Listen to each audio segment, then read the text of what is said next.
So this is quite a story here. Trump's former people are spilling the tea.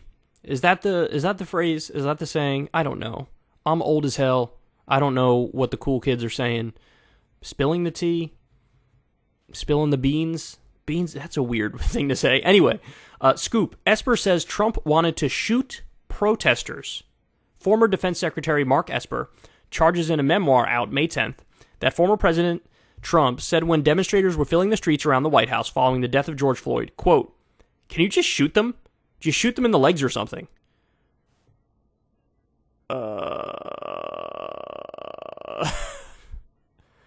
You could totally see Trump saying that. Can you just shoot them? Shoot them in the legs or something. The book, A Sacred Oath, contains vivid first-person revelations by a top cabinet member bolstering outsiders' accounts of extreme dysfunction in Trump's White House. Esper, who had earlier been Secretary of the Army, was fired by Trump after the 2020 election. In the first week of June 2020, quote, was surreal sitting in front of the Resolute desk inside the Oval Office with the idea weighing heavily in the air, and the president red-faced and complaining loudly about the protests underway in Washington, D.C., Esper writes. This wasn't a difficult decision, Esper continues. The bad news, I had to figure out a way to talk Trump back without creating the mess I was trying to avoid. Wow. So he felt like, damn, this is actually on the table unless I talk him down. Wow. The book was vetted at the highest levels of the Pentagon. I'm told that as part of the clearance process, the book was reviewed in whole or in part by nearly 36 four-star generals, senior civilians, and some cabinet members. Jesus Christ. So, I mean, I guess this is their way of saying, this shit is sort of verified. This shit is sort of verified. Wow. Some of them had witnessed what Esper witnessed. We got multiple people saying this. Oh my God. During the book's security review, Esper sued the Pentagon over a classification dispute. That's interesting. Esper enraged Trump by publicly stating in June 2020 that he opposed invoking the Insurrection Act. Wow. An 1807 law that permits the president to use active duty troops on U.S. soil in order to quell protests against racial injustice. See, this is... Okay. Esper's very conservative. Understand that. He's a right-wing guy. There's no doubt about it. But he's clearly more responsible than somebody like Trump. Because the idea of invoking the Insurrection Act, the idea of deploying U.S. troops on our own streets, there's no other word for that but authoritarian. That is deeply authoritarian. You know, it is totally against the Constitution and the First Amendment. You know, you have a right to free speech and free expression and freedom to protest and freedom of religion. And like, yes, there were a lot of riots that went on at the time. There's no denying that. There were a lot of buildings burnt down and a lot of property damage that was happening. But that made up a relatively small percentage of the people who were marching. It was well over 85% of the people who were marching were perfectly peaceful. And so you send out the U.S. military to deal with these people? It's like you are taking away the peaceful Americans' First Amendment rights. There's no doubt about it. So for all this talk about, you know, the right, we believe in free speech and all this stuff, well, I'll give credit to Esper for believing in it, but certainly not Trump. And shooting protesters in the legs? Are you kidding me?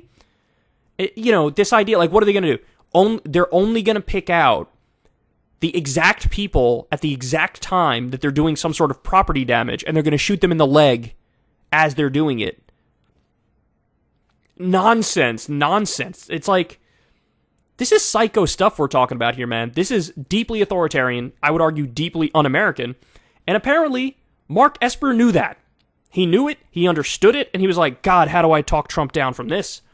Which is crazy. The fact that you have to talk a president down from something like this, I mean, he's such a simpleton. Everything is like, he's such a black and white thinker. And like, I don't like this. Protests, I don't like protests. They're near me. What if they hurt me? When they're around the White House. Shoot them. Oh, Jesus Christ. Let's see what else they have here. Then, with the Wall Street Journal, now with the New York Times, reported last year in his book, Frankly, We Did Win This Election, that Trump repeatedly called for law enforcement to shoot protesters during heated meetings inside the Oval Office. Wow. So a guy named Michael Bender, who was then with the Wall Street Journal, now with the New York Times, wrote a book called Frankly, We Did Win This Election. And in that, he says, no, this is true. Trump said this shit. That's crazy. I mean, against civil liberties, against human rights, against the Constitution. I'm at a loss for words. Nobody can support this guy. You can't support this guy. He's a dictator. He wants to be a dictator. He's deeply authoritarian. I mean, the complaining about the election being stolen, even though over 60 court cases have verified it absolutely wasn't stolen, that's all you really need to know. That and this, and that's it. You're done. You're out. Like, that's it. That's all I need, right? Like, and he's still the number one in the Republican Party, which means principled beliefs against violence, a principled stance in favor of free speech, nowhere to be found, dog. Nowhere to be found. Might makes right for these people. I remember flipping out when Trump said he might invoke the Insurrection Act, just going full police state, full martial law, because there's protests over something where it's legitimate to have protests. I condemn the riots and the violence, but most people were peaceful, so like, what are you doing? Anyway, you guys get the point. Trump's a psychopath. And again, these are his people. Right-wing guys in the administration, verified by multiple people who are like, yeah, he said this shit. And even they were like, are you fucking insane? Because I remember at the time, there was one general who came out and gave a speech after one of Trump's speeches. And the general was like, we're not going to do the Insurrection Act. And I remember thinking like, oh, thank God. Thank God. And look, that was an instance where I side with the generals over Trump. But there were instances where it was reversed, where like, Trump would say he wants to get out of Afghanistan, and he would order us to get out of Afghanistan, and then some general would meet with him and would basically be like, we're not going to do that. And so, look, it can cut both ways, right? Like, sometimes I think Trump was massively wrong, like this. Sometimes I thought he was right. But it just goes to show you, like, our laws and our institutions are only as strong as we make them. And, like, obviously these people are a fucking mess, and there is no real hierarchy and order and structure, and it's all like a mirage. like the idea of like functional leadership and proper process is just gone. It's gone. Adults are a bunch of children in larger bodies, is what I'm getting from reading this story and thinking about his presidency.